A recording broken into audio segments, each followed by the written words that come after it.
How to fix WhatsApp verification code problem. Hey guys, welcome back to the channel.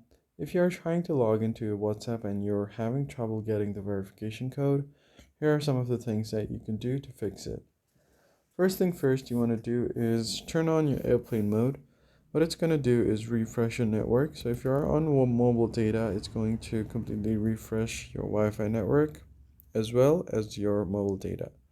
Turn off your airplane mode and try to log in again. If that doesn't work, you can go ahead and try to clear cache on your WhatsApp app. Long press on WhatsApp, tap on the I button, and then from there you can go ahead and tap on storage.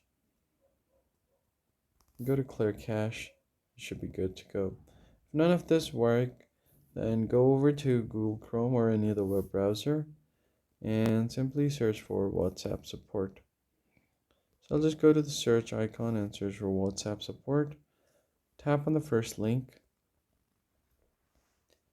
Now tap on contact us right here. So I'll just tap on contact us. And all you have to do is basically enter your phone number, your email address, confirm your email address, select what you use WhatsApp on. I'll just select Android. Briefly explain that you are not able to log into your WhatsApp. Tap on next step to submit your ticket and you should be good to go. That's it for this video guys. I hope it was helpful. Hit the like button below and subscribe. I'll see you in the next one.